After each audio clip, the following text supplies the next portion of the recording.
피아노 발표를 맡은 딸티 이근탁입니다. 목차는 다음 같습니다.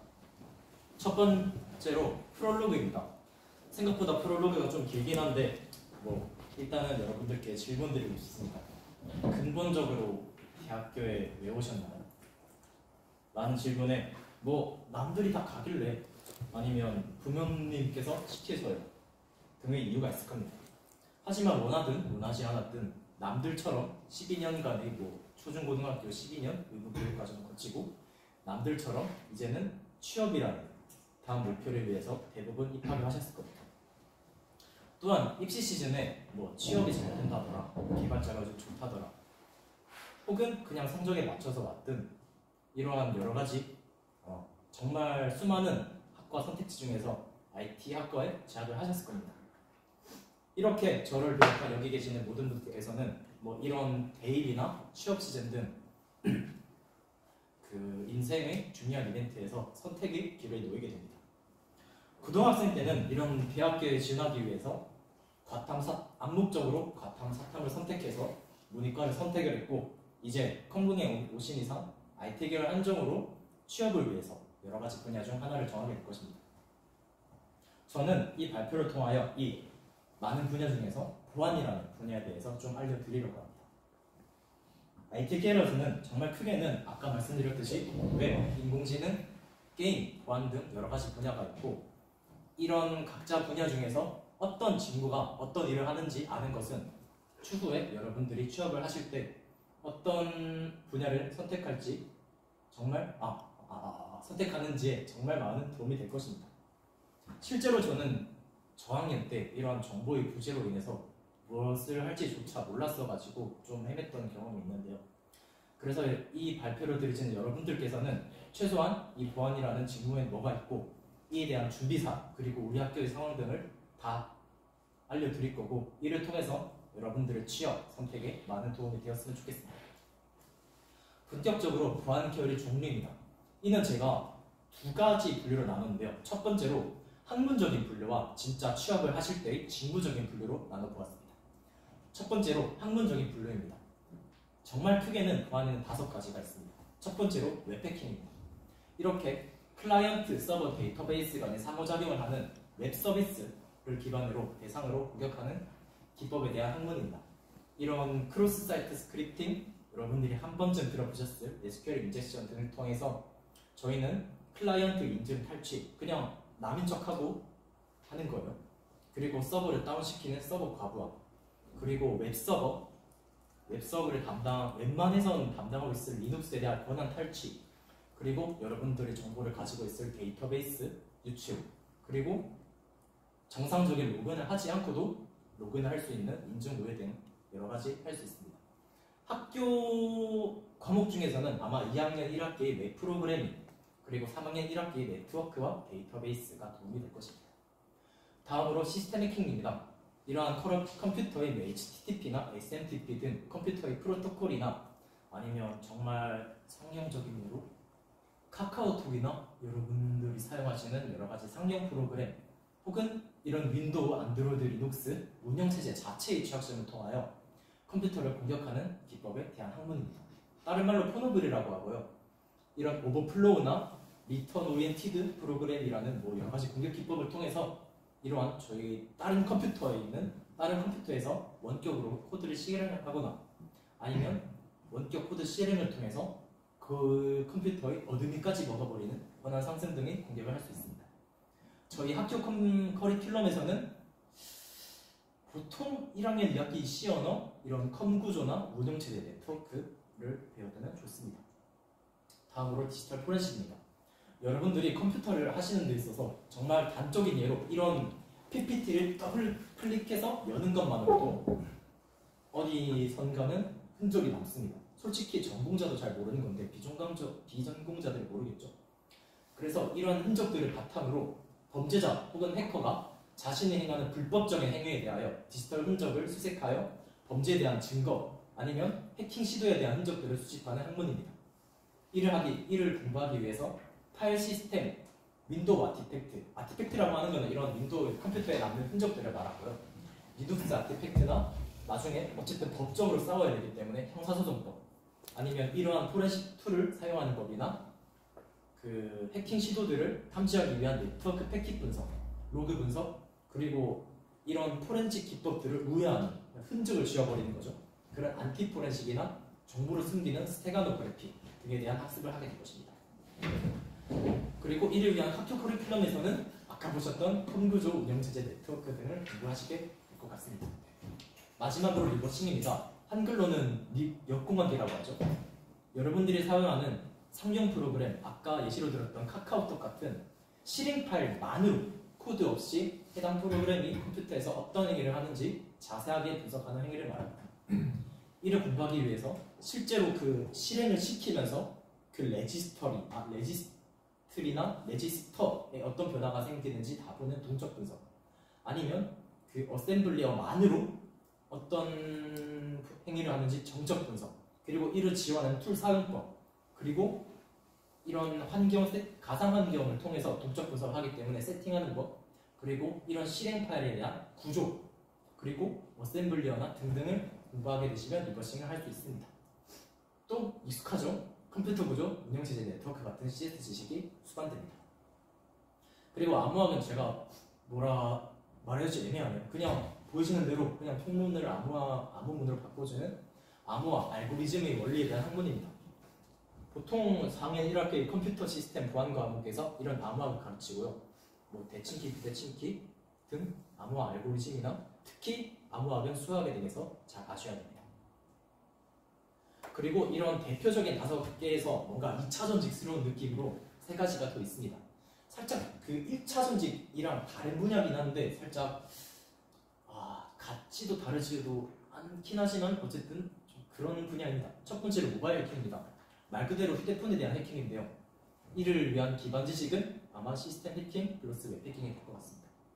그리고 요즘 클라우드, 온프레미스뿐만 아니라 클라우드가 뜨는 시점에서 그만큼 해킹 시도도 높아졌기 때문에 웹 해킹은 2차전직스러운 느낌으로 클라우드 해킹도 할 수 있습니다. 그리고 뭐가 있지? 이런 마이크나 여러분들이 쓰시는 세탁기 아니면 도어락 같은 IoT 기기와 같은 대상으로 인베디드 해킹을 또 2차 전직으로 꼽을 수 있습니다. 이를 위해서는 아까 1차 전직의 시스템 해킹이나 리버싱 지식을 바탕으로 2차 전직을 하시면 될 것 같습니다. 다음으로는 이제 학문이 아니라 직무로서의 보안 분야입니다. 먼저 오펜시브 연구원인데요. 보신 바와 같이 상용 프로그램 혹은 운영체제 같은 요소들에 대한 취약점을 연구하거나 제로데이 기법을 찾아내는 직무입니다. 스킬 트리로는 시스템 해킹, 리버싱, 웹 해킹을 공부하시면 되고요. 제로데이는 보시는 것과 같이 이전까지는 세상에 공개된 적이 없는 취약점을 의미합니다. 그래서 이게 막혀지기 전까지는 그냥 전사한 컴퓨터가 제 거겠죠. 두 번째로 악성 코드 분석입니다. 침해 사고에 사용된 혹은 어떠한 방식으로든 좀 정상적이지 않은 행위를 하는 프로그램에 대한 행위 분석. 이 프로그램이 뭐 이런 C2 서버에서 뭐 파일 다운로드를 해서 등등을 뭐 바꾼다, 이런 행위 분석하는 직무를 말합니다. 이를 하기 위해서 스킬 트리로 리버싱이 한 90% 정도 들어갈 것 같고 디지털 포렌식 한 10% 정도 공부하시면 될 것 같습니다. 대표적인 걸로는 뭐 알렉, S2W, 키사, 그러니까 한국인터넷진흥원 이런 데에서 악성 코드 분석으로 뽑고 있습니다. 그리고 침해 사고 대응입니다. 현재 진행 중인, 그러니까 실시간으로 털리고 있거나 아니면 이미 털린 시스템에 대하여 이런 해킹이 발생한 경위를 파악하고 재발을 방지하는 직무를 의미합니다. 이에 대해서 취업하기 위해서는 디지털 포렌식, 리버싱, 그리고 조금의 웹 해킹 지식을 스킬 트리로 찍으시면 될 것 같습니다. 그리고 수사와 내부 감사가 있습니다. 마약, 간첩, 기술 유출 등 범죄 행위들에 대해 수사, 아니면 기업 내에서 그 막 횡령 같은 부정행위 혹은 비리에 대해서 감사를 하게 되는데, 이런 부정행위에 대한 증거를 잡아낼 디지털 증거를 도출하는 직무를 말합니다. 이를 공부하기 위해서는 한 95% 디지털 포렌식을 공부하셔야 되고, 특히 이제 법적으로 좀 넘어가기 때문에 형사소송법도 어느 정도 아셔야 됩니다. 그래서 대표적인 회사가 저기 HM 컴퍼니 아니면 뭐 경검, 국정원 같은 좀 공직 이뿐만 아니라 저기 국가수사본부인가 좀 연구직으로 갈 수 있고 어쨌든 이런 로펌이나 회계법인도 그 수사기관을 상대로 그 법적 소송을 걸기 때문에 로펌에서도 꽤나 디지털 포렌식에 대한 수요가 없지는 않은 편입니다. 실제로 김앤장 가면은 아마 한 연봉이 2억 4천인가 그 정도로 알고 있습니다. 그리고 보안 컨설팅입니다. 보안 컨설팅은 제가 솔직히 제가 뭘 한지 몰라가지고 그냥 끌고 왔습니다. 뭐 피해 규모가 큰 보안 사고를 예방하기 위해서 보호관리 체계 수립하고 취약점 식별 등 보안 개선을 위한 일련의 활동들을 지원하는 것이라고 합니다. 이거는 해킹에 대한 전반적인 지식, 최소한 1차 전직에 대해서도 다 아셔야 되고 추가로 이런 개인정보에 대한 보호법들도 아셔야 됩니다. 그 회사들이 아마 저 ISMSP인가? 저기 규약을 맞춰야 뭐 벌금을 안 내는 걸로 아는데 그래서 이를 맞추기 위해서 이런 보안 컨설팅 같은 것을 한다고 알고 있습니다. 대표적인 회사로는 저 이제 안진회계법인, 뭐 딜로이트, 뭐 KPMG, PwC 이런 회계법인 쪽이 보안 컨설팅도 지원하고 있습니다. 또한 모의 해킹이 있습니다. 저희 나라는 법적으로 1년에 한 번 모의 해킹 받아야 되고 1년에 한 번 보안 컨설팅을 받아야 됩니다. 그래서 이런 법적 근거에 따라서 제3자, 그러니까 자사가 아니라 직접 그 해킹 해주는 정보보호 전문 서비스 기업 리스트가 있어요. 여기서 저희 한번 모의 해킹 해주세요. 이렇게 요청을 해서 식별되는 취약점을 해당 기업에게 알려주는 직무를 말합니다. 주로 이제 웹 해킹을 기반으로 여러 가지를 하게 되는데 이것도 좀 넓게 할수록 유리하긴 합니다. 그리고 이를 위한 대외 활동이 있습니다. 먼저 본격적인 대외 활동 중에 그냥 공부를 할 수 있는 사이트를 몇 개 가져와 봤어요. 이런 시스템 해킹이나 웹 해킹은 저기 드림핵.io 그냥 통칭 드림핵이라고 하는 사이트가 있는데 특히 시스템 해킹은 너무 잘 돼 있고 웹 해킹도 잘 되는 편입니다. 진짜 보안을 처음 공부하시는 분들 입장에서는 진짜 최고 사이트고 리버싱은 저기 좀 유명하신 분께서 쓰신 리버싱 핵심 원리라는 한 이 정도 두께 되는 책이 있어요. 그거를 바탕으로 솔직히 그거를 다 알지는 못할지언정 그거를 좀 품에 들고 다니시면서 하면 꽤나 보수가 되실 수 있을 거예요. 저기 한 39,800원 주는가 할 텐데 학교 도서관에 있거든요. 두 권. 필요하신 분 뭐 빌리시면 될 것 같아요. 아까 악성 코드 분석을 하려면 리버싱을 해야 한다고 했는데 리버싱에서 이제 악성 코드로 전직을 하고 싶으시다 라고 하면은 이제 악성 코드 샘플을 갖고 필요합니다. 솔직히 악성 코드 분석을 하는 입장에서는 이 악성 코드 샘플 하나하나가 자산이 되는데 멀웨어 가자르라는 사이트에서 꽤나 짭짤한 만큼 이런 샘플들을 지원하고 있으니 한 번쯤 가보시면 좋을 것 같습니다. 사실 저는 제 주력 분야가 디지털 포렌식입니다.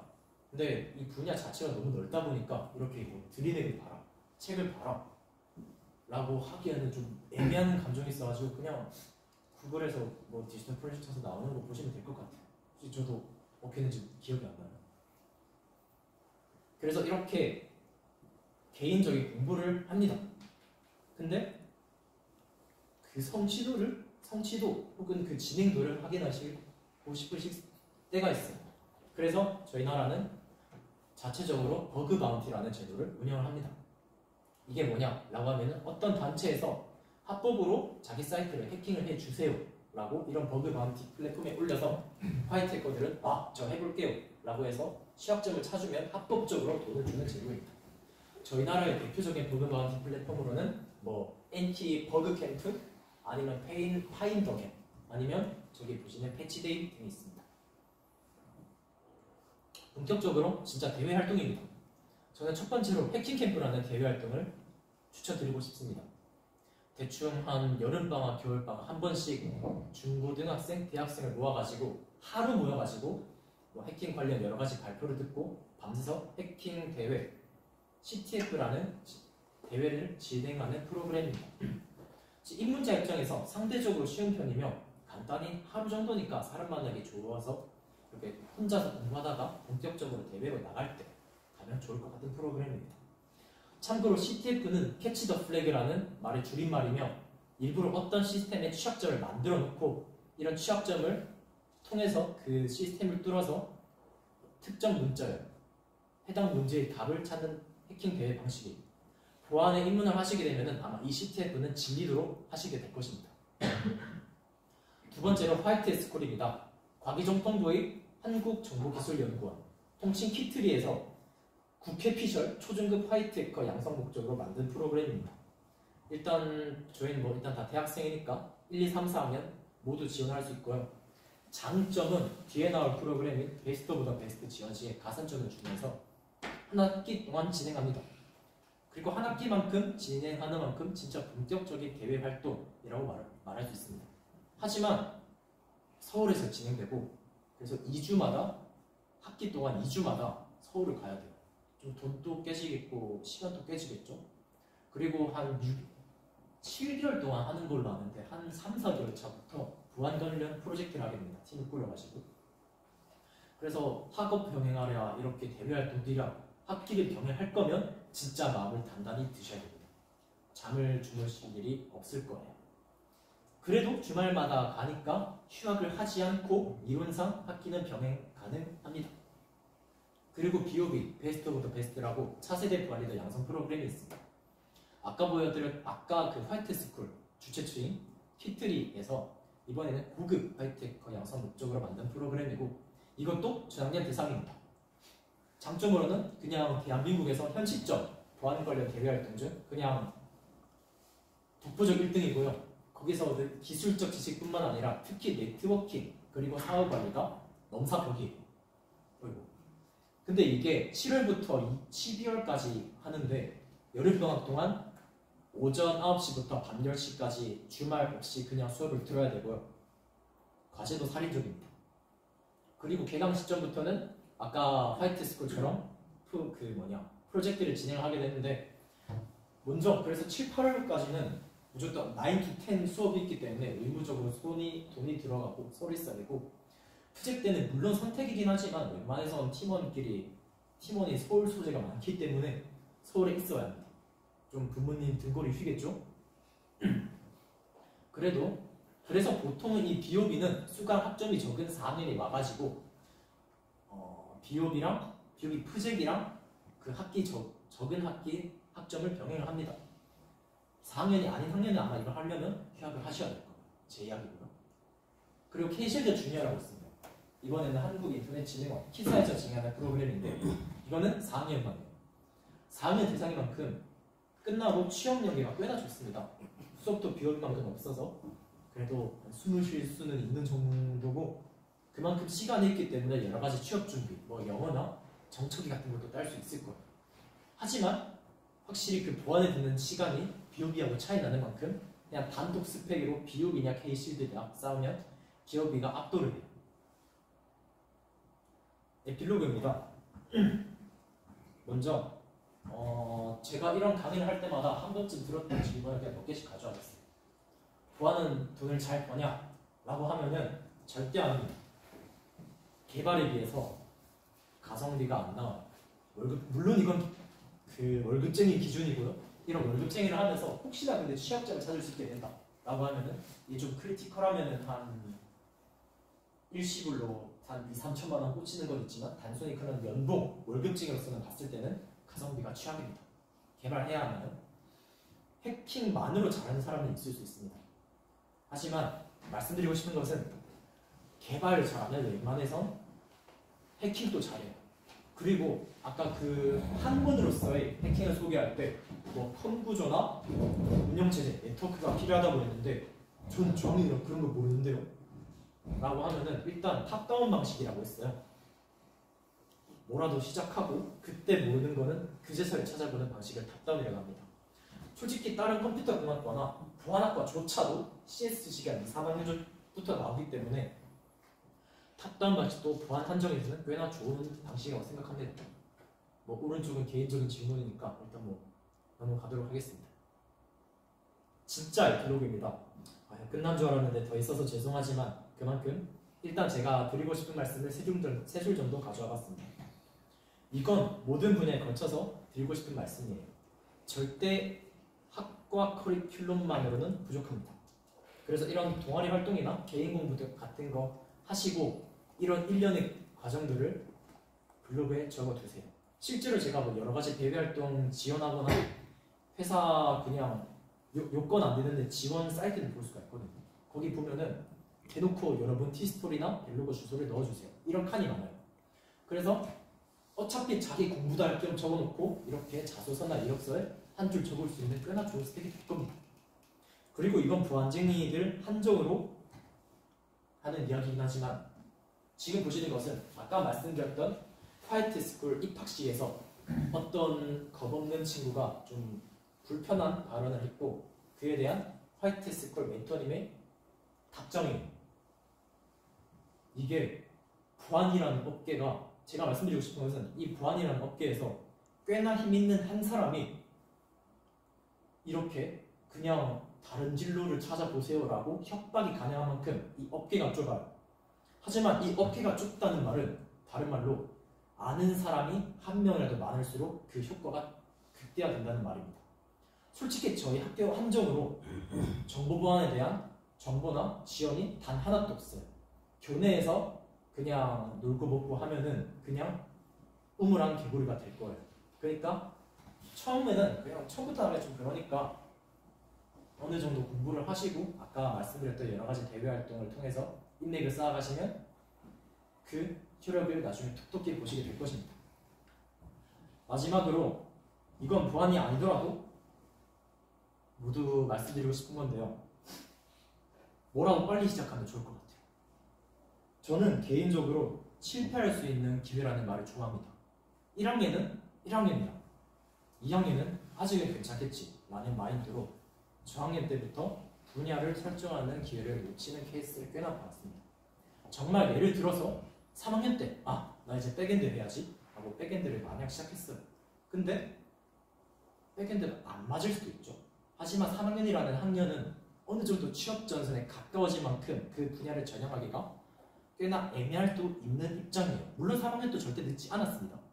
그래서 저는 제가 말씀드리고 싶은 것은 자기한테 맞든 안 맞든 1, 2학년 때부터 그냥 웹이든 보안이든 게임이든 인공지능이든 뭐라도 시작을 해보세요.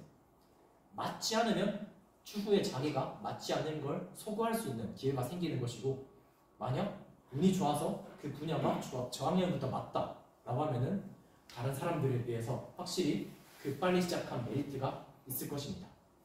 그래서 마지막으로 드리고 싶은 말씀은 꼭 겁내지 말고 시도해보세요. 대외 활동도 마찬가지입니다. 이거 떨어지면 나 좀 자존감 깎일 것 같은데 그 순간이에요.